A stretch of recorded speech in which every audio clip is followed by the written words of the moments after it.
नमस्कार दगड़ियों, नमस्कार। आज और ठंडो बहुत मालूम दिन रोट हलते हलते एक विचार उमड़ी मेरे मन में।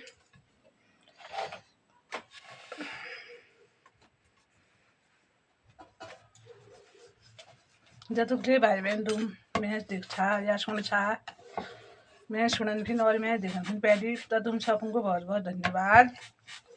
उसके बाद यो छ ना स्त्रियों के ऊपर एक वो कहना चाहूँगी, बात कहना चाहूँगी ना।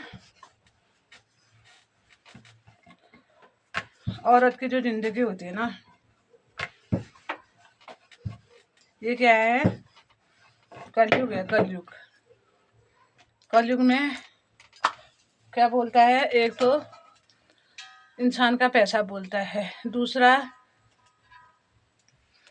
उसकी अपनी अंदरूनी ताकत बोलती है। फिर भी कुछ कुछ परिवार ऐसे मिल जाते हैं जहाँ पर औरतों को कैद कर लिया जाता है, मायका हो चाहे ससुराल, दोनों ही जगह औरतों को कैद कर लिया जाता है।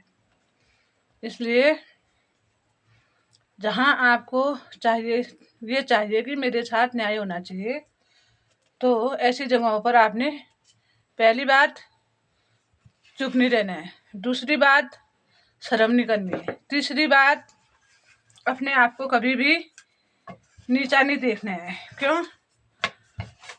लोगों के पास पैसा होगा तो वो उनके लिए है, उनके पास ऐशो आराम है तो वो उनके लिए है, उनके पास अच्छे कपड़े हैं तो वो उनके लिए है। तुमने क्या देखना है?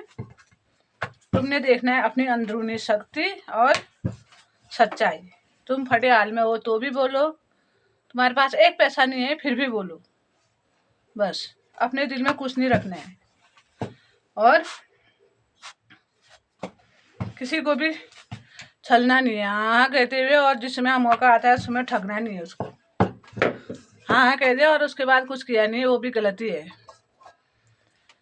इसलिए तुम अपने लिए खड़े हो जाओ। स्त्रियों को अपने लिए खुद ही खड़ा होना पड़ता है, और वो भी पहली लड़ाई उसके खुद के परिवार से शुरू होती है। उससे भी, परिवार से भी पहले एक स्त्री को अगर लड़ना है तो सबसे पहले अपने आप से लड़ना पड़ता है। जब तक अपने आप से लड़कर हम बाहर नहीं आएंगे, परिवार में नहीं बोलेंगे, समाज में नहीं बोलेंगे, तब तक कुछ होता नहीं है। बोलना बहुत जरूरी है। जब तुम अपने आप की लड़ाई जीतोगे, फिर परिवार की लड़ाई जीतोगे, फिर समाज की लड़ाई जीतोगे, उसके बाद जो तुम्हारा अपना रास्ता शुरू होता है। आई बात समझ में? इसलिए चुप रहना ही नहीं है। किसी भी हाल में तुम हो, भले एक उडारा बिन पका तुम, घरे में पका तुम, खला तीर में पका तुम, कहाँ ले पका तुम, जहाँ पकुछा पका, जहाँ ले रूछा तुम रहो, लेकिन अपन दगाड़ होइन वाल अन्याय खिन बोलते रहो, चाहे तुमसे पैसे ना थे ना, कान कहते तुमसे न्याय मिली जालो, पक्का मिलो। अगर तुमने अपनी आवाज बुलंद कर दी तो तुम्हारे साथ न्याय होगा और अवश्य होगा।